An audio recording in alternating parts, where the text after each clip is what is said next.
Hey everybody, it's Mindrolling time again, and I am happy. It's our one every year convocation of Joseph Goldstein and Noah Markus and myself. It's our mini retreat, so to speak. Welcome, Joseph, Noah. Thanks. Good to be with you both. Thank You too. Thank you.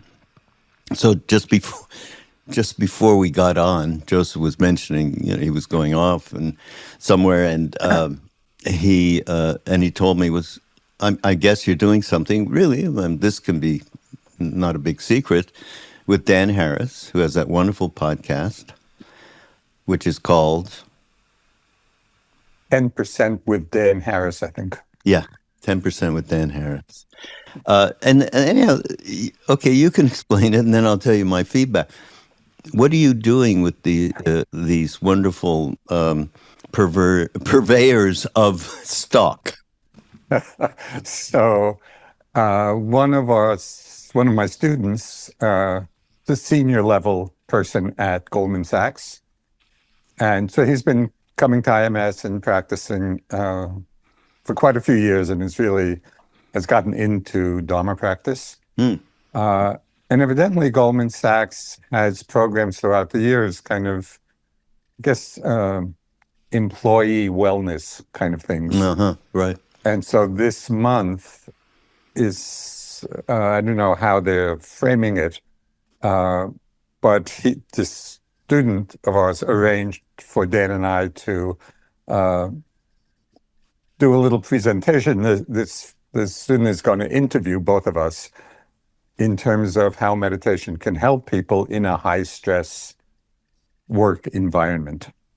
So that's the basic idea. Yeah. And of course, Dan comes from that, not the financial world, but a high-stress world. Yeah, right. Broadcast, television, news, Yeah. So it'll be interesting. Yeah. Okay, so here's what when mindfulness was becoming de rigueur, as they say, everybody had that word on their lips. And then there was a little bit of, like negativity. That's probably not the right word. But there was pushback around using mindfulness, right? And we used for all sorts of ways in which we can become much more with whatever we're doing.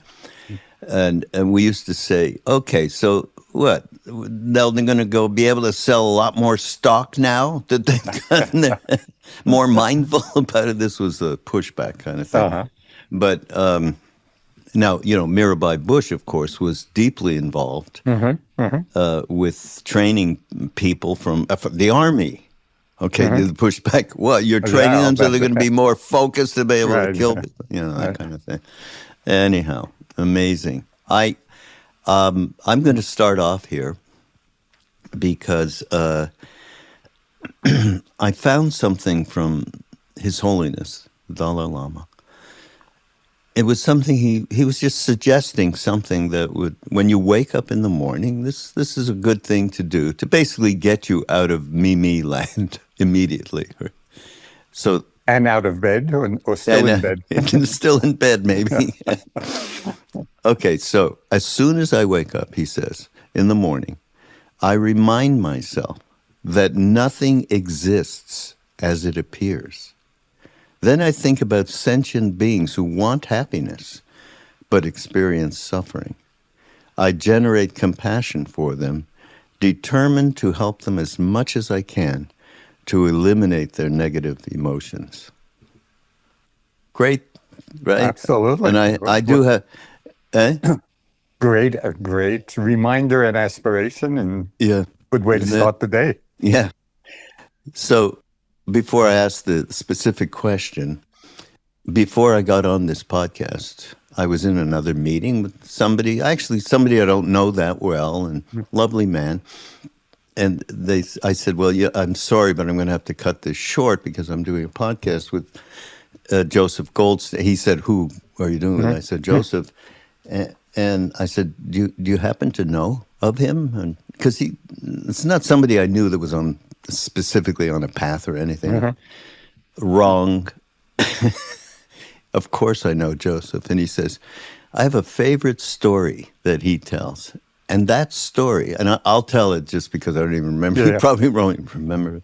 But that story is what my curiosity is around what His Holiness advised. And apparently you were at a meditation retreat, maybe in the East, maybe not, who knows. And it was a walking meditation. And I think he said you happened to just look back over your shoulder and saw through a window or something your teacher. And as soon as that happened, you stood up a little straighter. You became a little bit more serious, however that might have been, and continued walking. And then you just sort of looked back again, and I guess the light illuminated what was the reality in through that window, which was a coat hanger. Actually, a lampshade. A lampshade? Right. I was mistaken. What was the Oliver Sacks book? The Man Who Mistook His Wife for a hat or something like that? Yeah. So this is mistaking a lampshade for this great Burmese meditation. But doesn't that speak to, because I've been keep going over this thing, nothing exists as it appears. Can we talk about that? I mean, here's a perfect example of it in a material sense. Yeah. Yeah. What does that do? So it probably could be talked about on a lot of levels, and I'm sure the Dalai Lama would maybe take a deeper plunge into it than I will. But one very easy way to understand it, and it's really described in the Buddhist, some of the schools of Buddhist teachings, the teachings on the two truths, the relative level, relative truth, and ultimate truth.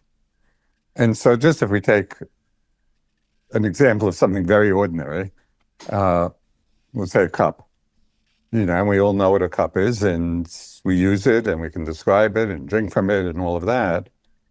And yet, if we looked at a cup through a high-power microscope or an electron microscope, cup would disappear. There would be another whole level of reality in which cup is not even a concept that would apply. So in that sense, we could understand the cup, the reality we conventionally perceive doesn't really exist on the more ultimate level. And of course, that's true not only of cups, but of ourselves. We have a conventional perception of who we are and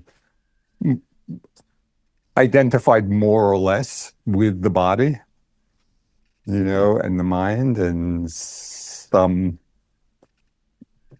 more or less solid being. And yet in meditation, it's with some degree of practice, but it's not some super enlightened state where we can begin to feel, for example, our bodies not as anything solid, but just as a dynamic energy field of changing sensations in which the body, as we typically perceive it, is no longer there. And I remember one particular experience in my own practice where this just was illuminated so vividly. I'd been practicing for some time, so my concentration was a bit deeper. And at a certain point, because the solidity of the body had disappeared and it was just this energy field, I did not know whether I was sitting or standing. Because that reference point was gone. So I think this is one way of understanding what the Dalai Lama meant. There is a conventional reality. So on that level, it's real. But we may have talked about this before, as one Tibetan teacher said, talking about the self, yes, it's real, but not really real. Yeah. So what we perceive is real, and this is how we navigate the world, but it's not really real. And I love that Mm. because it just points to these two levels of Yeah. perception. Yeah, that's so great. So how do we get in there, excuse me, and break that identification with the body? Is it through practice, through meditation? Well, it is, but it could be many different forms of meditation. So, for example, just what I described, Yeah. basic Vipassana practice, and the concentration deepens, and we experience the body in a different way. So that's pretty common for people who, are getting into the practice. Another way of cutting identification with the body is basically doing different forms of death meditation and reflections. Mm. Mm. And it's interesting that you should ask this, because just the other night, I had a whole new sense of that. I was lying in bed, just waiting to fall asleep. And all of a sudden, I had this very vivid perception of my mind inhabiting a dead body. So it's like the body, Mm. yeah, it was like a dead body. Wow. So in that moment, there really was either none or not much identification with it, because it was dead. Mm. And it reminded me of a teaching you've probably heard before from Ajahn Chah, when he said, he held up a cup and he said, okay, what's the best way to relate to this cup? As if it's already broken. Yeah. Right? Mm. So then I was thinking, can we relate to the body as if it's already dead? And just that, because it will be. Yeah. It's not a fantasy, in terms of where it's going. But it had a very impactful result of giving glimpses of not being identified with it. And during that time, I began to think of it. This would be an interesting practice to do, because in those, I don't know how long it lasted, 5 minutes, 10 minutes, whatever, I realized what a great practice for dying. Mm. Because if we've really gotten accustomed to the body being already dead, then it's no big change. And so our mind is already freed to a certain extent. Mm. Yeah. So I think there are different ways, of cutting through that identification. Mm. And I think, we're in such troubled times. Actually, I was just going over that. We're doing the retreat in Maui, as we've been doing, and Jack comes along with Trudy and Krishnadas and others, yeah. And I talked to him about, what can we address that of some import in terms of really what we're going through these days, And a theme for it, and tending the heart in troubled times. Jack came up with it. I mean, well, it sounds like Jack. Yeah, right, doesn't it? But I think it's pretty real in terms of what's going on.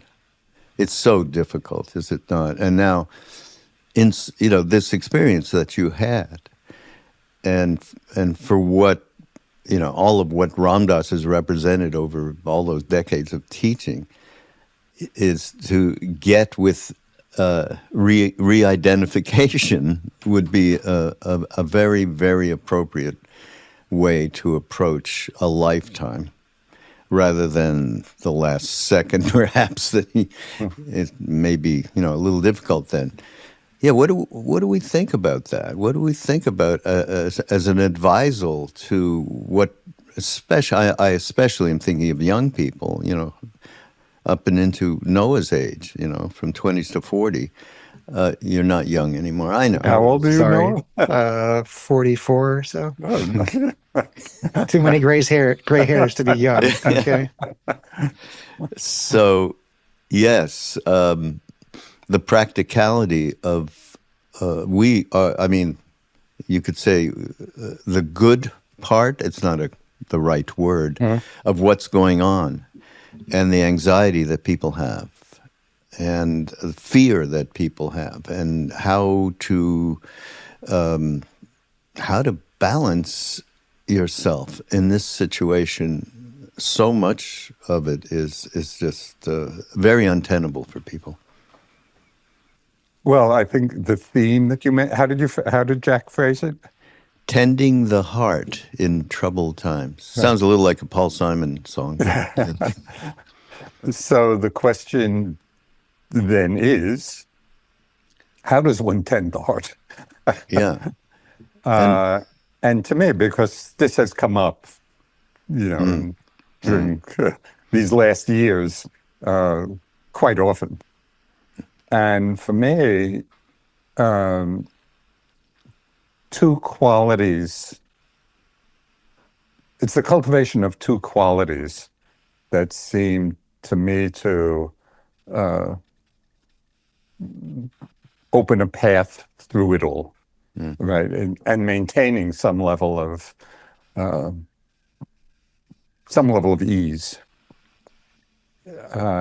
And one of them actually refers to Ram Dass a bit, which I'll get to secondly. But I think the first thing that we really need to do, and people don't often associate this as being a heart practice, but it actually is. And that is finding ways to develop equanimity in challenging times.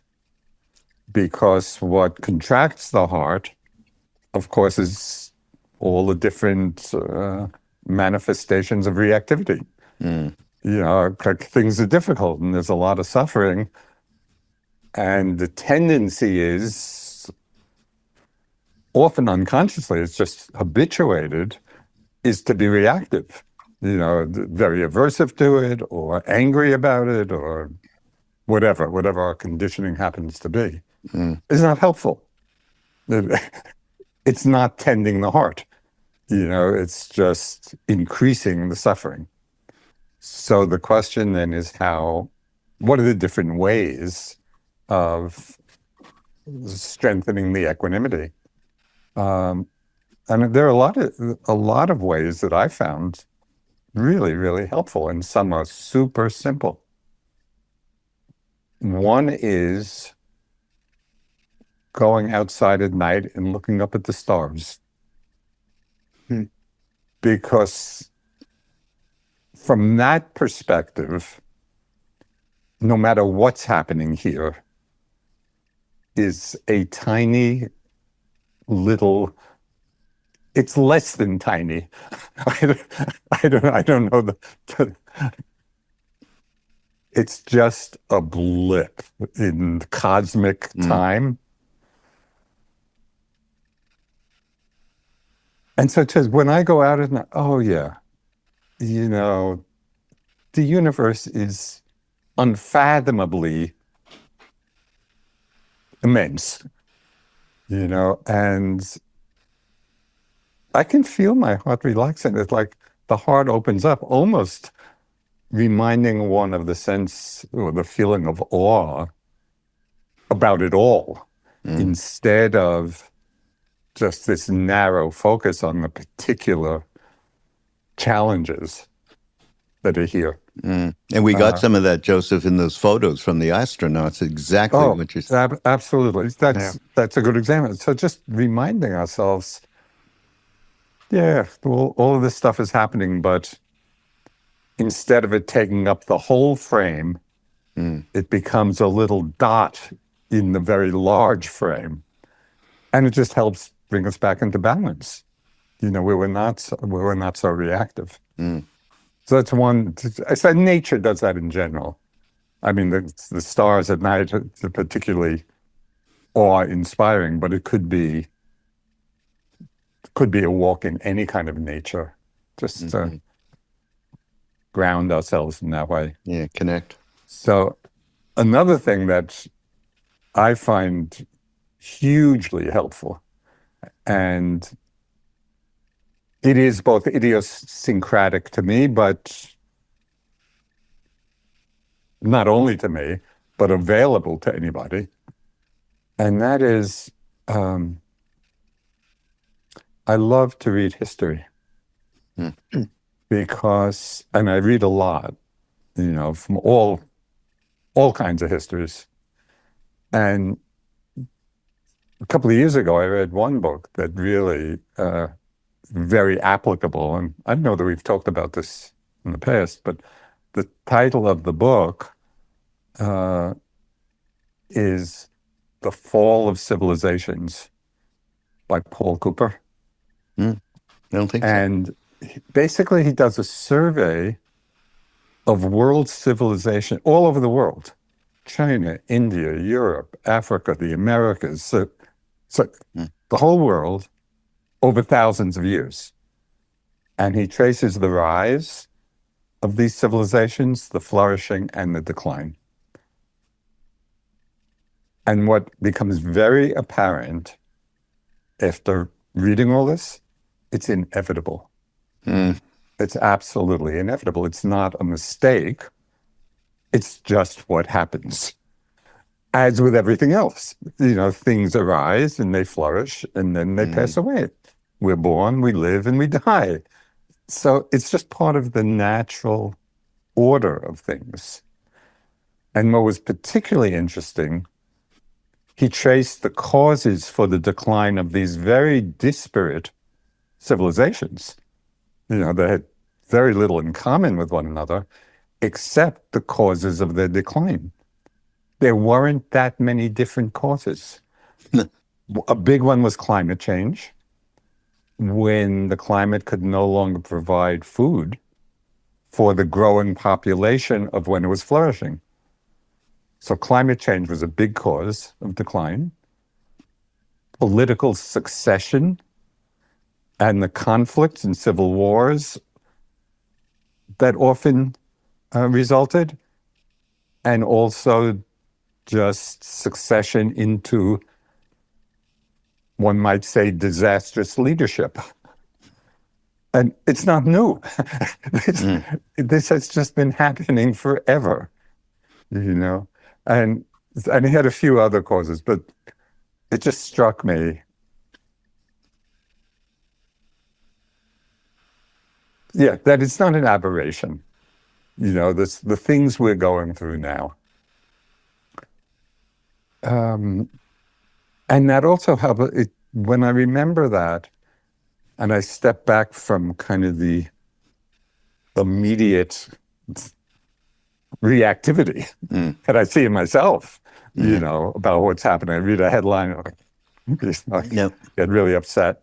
But this is just part of the long arc of history, and it cycles, times of great flourishing and times of decline.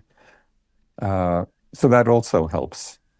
You mean the perspective? So the method is the perspective. Yeah, exactly. It really helps just to relax the heart a bit. Okay, this is what's happening now in our particular historical era. And there are, one can develop equanimity in meditation itself. There are meditations on equanimity. And people, it would be an interesting exercise for folks would be for people just to investigate in their own lives and their own minds and their own conditioning, what is it for them that helps bring about some equanimity and perspective? So and it may be very different, from the things I mentioned. But it would be a really good exercise for people to tap into a resource that they really connect with, to enhance this quality because it's so helpful in tending the heart. Okay, all this having been said, the other quality that's really important is compassion. Because it's true that everything that's happening now is just a blip, in the cosmic scheme of things. But meanwhile, people are suffering. So if it's only equanimity, then it's, maybe people they might be confusing equanimity with indifference. Oh yeah, it's all just a blip in the cosmos. I don't have to do anything. Right? So it's compassion, which is the balance, or we could say the activity that could come out of equanimity. Because if we're really reactive, it's more likely whatever action we take, it's probably more likely that it comes from frustration, from anger, from not such wholesome mind states. So to see that, no, compassion can arise and even more effectively when we're more equanimous. So this gets to Ram Dass in the book you're very familiar with, and it's a book whose title I love, book he wrote with Paul Gorman, How Can I Help? And that phrase has become, for me, that phrase has become like a mantra for my life. And it's really very alive for me in terms of, I don't know, kind of the pole star for how to live. And so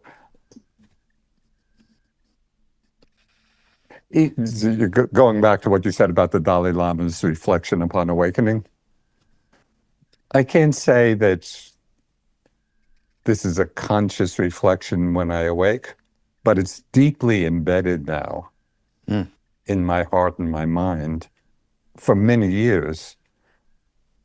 And so that's the operative mode of being, and so, and it can be big things, it can be little things, but it's always, well, how can I help? Yeah, and sometimes we can't. Sometimes things are beyond our ability to help. But there are many ways we can, and so if people really hold that balanced with equanimity, to me, that is the tending of the heart in these times. Yeah, I love How Can I Help? And I also get frustrated by it sometimes because I want to help so much and I can't, like you said, can't always help, can't always help. And then I get judgmental with myself about it. Okay. Yeah. So in terms of the two qualities I mentioned, so it sounds like at those times anyway, you're stronger on the compassion side and less strong on the equanimity side. Yeah. So when you see that could be a good reminder, oh yeah, this is what's happening. I need to go out and look at the stars. Okay. Yeah. So they temper each other. The compassion and the yes. equanimity temper each other. Okay. Yeah. We need both. Yeah. Because either one by itself can tend to states that may not be that helpful. Yeah. It's I guess it's a matter of practicing accessing that equanimity when the compassion is so strong, right? Yeah, but I think it wouldn't be that hard. I think it's more remembering. Yeah. It's just, oh yeah, this is what's going on now. Because often in that situation, we kind of lose sight. Our diagnostic ability gets weaker. So we're not really seeing what's out of balance. But as soon as you do recognize it, it's really not that hard. feels like maybe I need to go in those moments. I need to go touch some grass or something. No, exactly. And also, as I suggested, explore for yourself what will bring about that larger perspective. And maybe it's listening to music or whatever. It could be a lot of different things. Yeah. Yeah. No, I have a little visualization meditation I made up for myself where I sort of start floating up into space and then I'm just hanging out above the earth. And that gives me that vaster perspective. Exactly. Yeah. Can I hitch a ride? Hey, plenty of room on the ship. When you talk about the historical perspective and you're interested in history and so on. So one thing I think this does relate, and it's from Ram Dass, or us actually collectively in Maui. We started, he would say, he'd tell this story where he had this Volkswagen bus and the Pakistani war was going on when we were there in 71 too. And he thought, wow, I'm going to take this van and I'm going to go over to and help. I mean, there's so much suffering and injuries and so on. So, but he went to ask Maharaji, Neem Karoli Baba, here's my idea and my plan. I'm good. He said, no, Ram Dass, don't you know that everything is perfect? And of course, Ram Dass in his head, I can't. Okay, he couldn't handle, the duality of it. And then, so he would be brought up this story in Maui at the retreat, and he had to remind himself and everyone else that kind of perfection is not relatable to anyone who is still polarized inside themselves. Let's put it that way. And so the truth is the truth, and yet at the same time, there's the reality of us trying to do something, something that is meaningful, that can help. And so therein is that little push and pull of it's all perfect, but you surely can't say that. That's for sure. It's all perfect, but it all stinks as well. Yeah, that's how we put. Yeah. So Sansanim, the Korean Zen master, Sansanim. Yeah. He had a great phrase. He said, "There's no right and no wrong, but right is right and wrong is wrong." Mm-hmm. And somehow it's understanding both. Oh God, yeah. And again, that in a way that just points to that teaching on the two truths. On the relative level, right is right and wrong is wrong. And on the more ultimate level, when there's not even a being there, there's no right and no wrong. It's just the aggregates arising and passing away moment after moment. Exactly. All right, Noah, you're up. Oh, well, I don't know. I'm going to let the dog in while you ask this question. Okay. Yeah. No. Well, we've been talking about truth a little bit here, and it's interesting to me to think about it these days because, boy, do we live, in I guess it's the age of deception. One could almost call it with. All this AI stuff going on, don't know if anything is real anymore on the internet. I mean, not that it was ever real to begin with, but, and, our political situation with, 1984 come to life here and, doublespeak and all of this stuff going on. How do we grab onto the truth? How do we hold on to truth these days? What does it even mean anymore? It's so mind-boggling to me to live in this age, I guess. So yeah, how do I know the truth in my heart anymore? That's really well. I mean, this really, I think one one response to that, which is really a deep question. Really, it's something that's very central to the whole meditative process. And that is when we drop from the level of a conceptual understanding to the level of direct experience. And so we live in the world of concepts much more than we're aware of. It's the world we live in, and we need to. I'm not suggesting we should get rid of concepts because it's impossible. We need concepts too.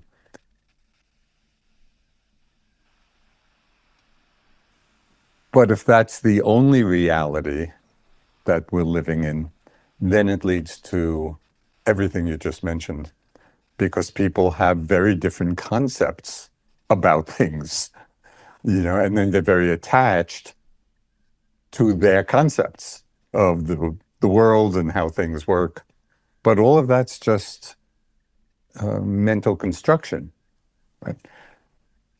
So a very simple example in meditation of going from the level of concept, well, there are many examples, to the level of direct experience, but one example would be going from being lost in a thought, the content of the thought, in which we're really usually quite heavily invested, to the level of investigating what is a thought. Not what is the thought saying, but what is thought as a phenomenon. So then we're really connecting with the direct experience, not on a conceptual level. When thoughts are arising in the mind and we are really looking at the thought, but with that question, well, what is this? And then to see, then this is what's I find this totally fascinating. When we look in that way, we see that the thought is little more than nothing. It's just this little wisp of energy. And it's so astounding to me that when we're unaware that we're thinking, thoughts have immense power in our lives. They're like little dictators in the mind. Go here, go there, do this, do that, and we just follow along, thinking that we're the ones who are thinking it, instead of realizing, no, the thought is thinking itself, arising out of conditions. So the difference between the power they have when we're unaware that we're thinking and simply lost in the concept, the difference between that and the freedom of realizing the completely empty nature of thought, the ephemeral nature. So that's the connection with a more underlying reality, and on that level, it's not problematic at all. It's just the direct experience. Another very simple, I kind of mentioned it before when we started the conversation. We have a concept of the body, and we build on the concept of body, then my body, then I don't like how my body looks, then and we just create this huge, or I do like how it looks, whatever it may be. And yet, but that's all concept in the mind. When we drop in the meditation, it's just an energy field. There's not even a solid body there in the first place. So I think that's the way to deal with the pervasive hallucinations and deceptions that are going on, is to really practice. And this is what the meditation is all about. Is fact connecting with the reality underneath the concept. Okay.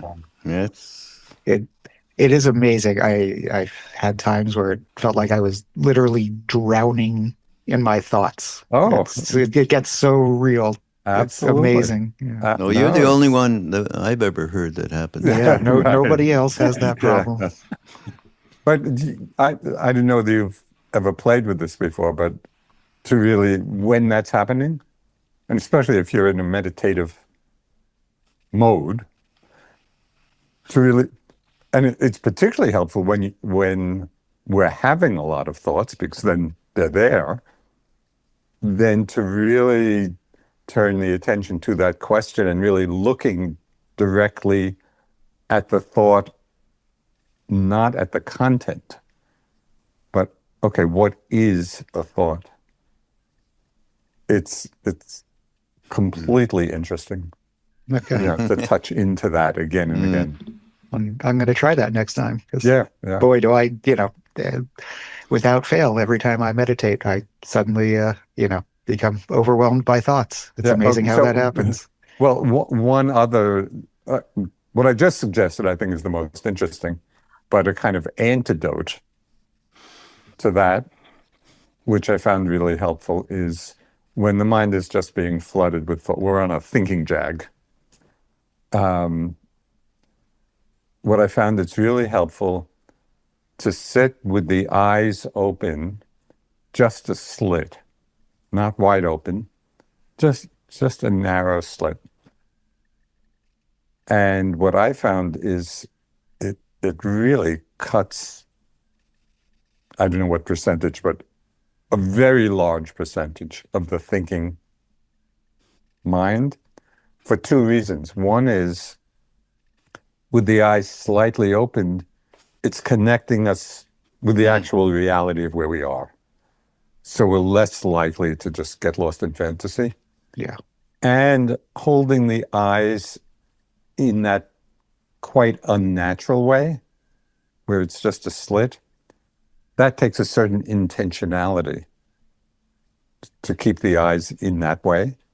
And so that intentionality, I found, serves to cut just the wandering mind. So that's a very kind of specific, just That's fantastic, because I feel like something happens when my eyes close. Like, hey, mine wants to take over. Yeah. So that's a really No, cool, I found that really effective. I mean, it really helps to quiet the mind. awesome. Yeah. By the way, in talking about the two truths, shall we say, ultimate and relative. My truth and yours. Yeah, that's it. I'll take yours. So just a little sidebar to that Yeah. comment. There was a book that you probably remember, the news forecaster David Brinkley. So he wrote this book. Everyone is entitled to my opinion. I love that. So, That's your great. truth, my truth. Well, Yeah, right.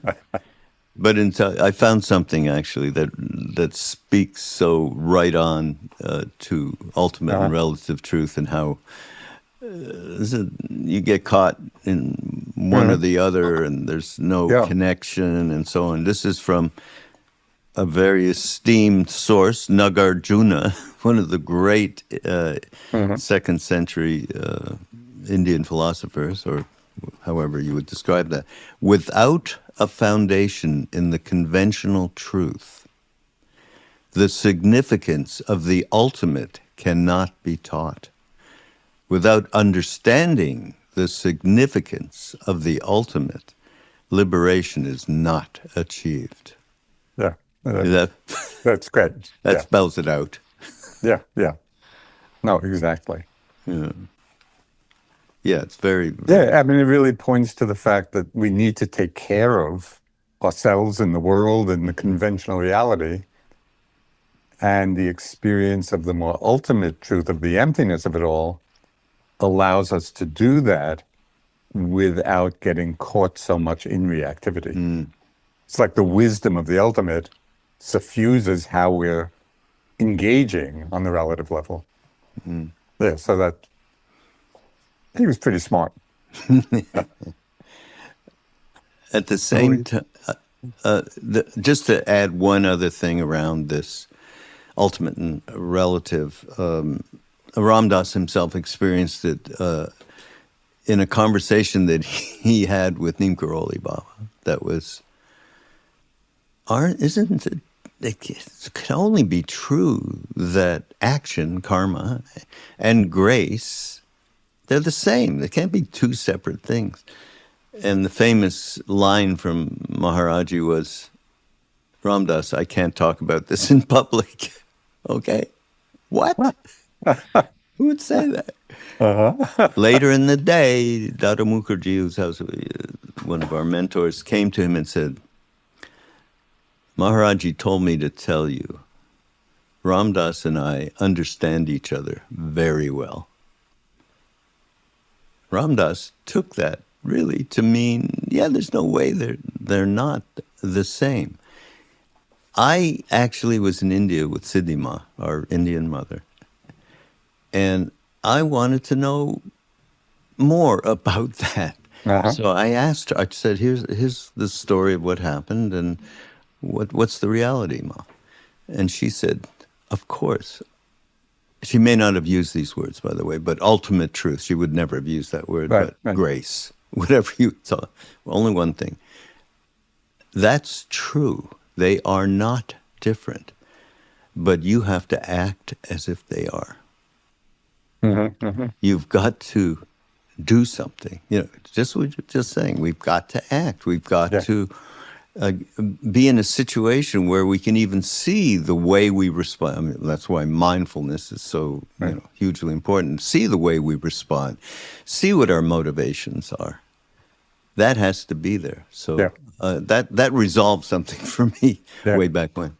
Trungpa Rinpoche had a great line about this. Or somebody asked him about grace, grace in Buddhism. And that's not a term that's used a lot in Buddhism. Yeah. But so what Trungpa said, patience is grace. Patience is grace. And that really resonated with my Buddhist self, because I really understood that as, when we're patient, and one could interpret that as being non-reactive. When we're just patient, that allows, one might say, for the universe to unfold just as it should. Right? But it doesn't imply non-action, but it's action from that place of patience, action from a place of non-reactivity. And so that's how I would see them being the same thing. Yeah. Yeah, that's great. I love that. So just using that as a touchstone, another interesting exercise, going back to your original question about these challenging times, for us to really look and see those situations in which we feel impatient. So, look, we keep our radar out for that particular quality. Because if we do it, it's not hard to recognize. I think we all know what being impatient feels like. Understatement for me. And it would be really interesting to say, okay, what are the situations for each of us that calls up that quality? And one of the very trivial examples for me, but it's almost without fail, causing impatience to arrive, is when I'm behind a really slow driver on these small New England roads. If they're going below the speed limit, I mean, I like to go a little above the speed limit, but okay. But if they're below the speed limit, I have to talk myself down. Okay, just relax, Joseph. It's okay to go slow. It's so great. As much mindfulness as I think I've gained in my life. All I need to do is get behind the wheel of a car to remind myself how far I have to go. So, yeah. That's most everybody. No, that's, yeah. Krishnadas. Now this is terrible. I'm sorry, Krishnadas, telling this story, but he did a thing, his kirtan concert, and I was we left, and I was with him. I was going home with him, and he's in the car. Somebody really does make a wrong move in front of him. And this is after 3 hours of mantra. He started screaming at this person. I even said, "What are you, crazy?" Yes. Oh, God. We are something. It's not unknown. We are something else. Oh, boy. Noah, do you have any other? I mean, I know This man is so briefly. We have to I get know. everything we can. I want to find out a little more about what you're up to these days, Joseph. What is what's the current focus in your practice these days? What did you say? So, a few years ago when I was on a self-retreat, generally when I'm on retreat, I listen to the Buddhist discourses rather than read them. And because they're all on Audible and they're well read. And I find that they really go in deeper than if I'm reading. Just listening, and so they land in a deeper way. So I was listening to this one discourse, which is kind of known as being one of the most difficult to understand. And in reading, I've read it many times, and I just would kind of turn the pages, it wasn't landing. But when I was listening, one sentence of it landed in a way that opened up the whole meaning of the discourse. And this particular discourse is about the different ways the mind establishes or creates or fuels the sense of self. And it describes, it's like the different stances the mind can take in relationship to experience. Right? So it just described 4 different ways. And each of them strengthens the felt sense of the self. Now, these stances have nothing to do with thinking. This is below the thought level. It's just, it's like the placement of the mind in relationship. And so the 4, and some of them you might relate to, some may seem a little abstract, but so one stance the mind can take is, I am the experience. So that's fairly obvious. So I am my thoughts, right? Another one is, I'm in the experience. And the other is, I'm apart from experience. And the 4th is, experience belongs to me. So when I heard it, the line that really jumped out of me was conceiving of the self as being apart from, because I recognized, particularly in the walking meditation, that if I'm walking and being mindful, I'm really there. So my mind's not wandering or anything. The mind is there and really connected to the experience. But there was that very subtle sense of being apart from it, observing it. Even when I was feeling extremely connected with it, it was very subtle, but very clear to me. So then I went out after I heard this, went out and did some walking. Yeah, that's just what it was like. Then I didn't know what to do about it. Okay. So I as you know, I like to just play with my mind. I said, okay, Joseph, in Buddhism, they use the word conceiving of the self in this way. So I said, Joseph, just stop conceiving. That's all I knew what to do. But it was amazing. Just for maybe, I don't know, 20 seconds or so. So all that conceiving in any of those four ways fell away. And all that was left was the experience itself. And there's one very famous discourse called the Bahaya Sutta. And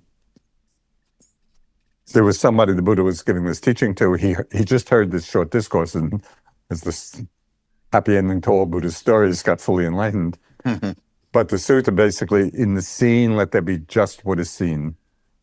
In the heard, let there be just what is heard. In the sense, just what is said. So taking away no self apart from no self there at all, only phenomena. And it was so radical. It was such a radical understanding. And then the image, kind of an example or an image came to mind afterwards, describing it to myself. So just imagine for a moment, and it doesn't take much imagination, that all life is just a movie. We're a character in the movie, and I think it's very much like that. We're a character in the movie. Yeah. So just picture that. And then picture the character all of a sudden realizing that all that's really there are pixels of light. If we're watching a movie, there's no character up on the screen. It's just pixels of light. But the key radical element of this, it's not as if the character in those moments realizes that he's just pixels. The character is gone. The character is not there. It's just pixels. So I just, whoa. Because even, as our practice deepens, there's very deeply embedded the sense of, well, I'm the one experiencing it. So to have moments when that is totally gone, even for 10 seconds or 20 seconds, just there's no character there. It's just sights and sounds and smells and tastes and thoughts, and even the consciousness is just a pixel. Not I, not. So that this has just become of paramount interest to me, to kind of play at that edge of dropping into that.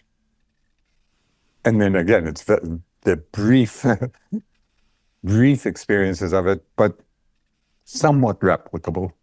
Because it just seems like such a radical understanding of the nature of what everything is. Reality. Yeah. So that's what I'm playing with. That That's great. sounds like a very deep practice there. Well, it is, and it's just fascinating to me.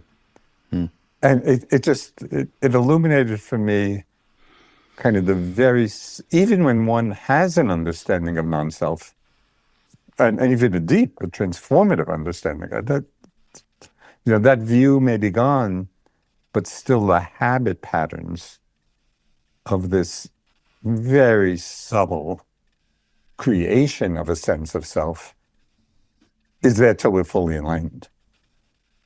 So it's going to be there. Yeah. But then to have glimpses of what it's like when it's not there, even if the glimpses are brief.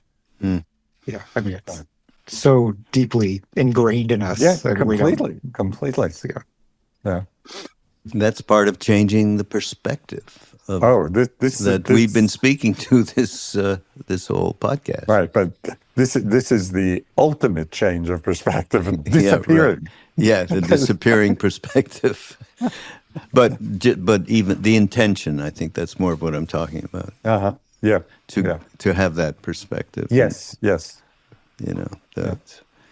And we'll close with thank you very much, Joseph, to be here, and Noah to be here on Mindrolling on Be Here Now Network. And we're happy to have you as part of this wonderful community that's been created. And we will see you next week. Bye-bye. Yes.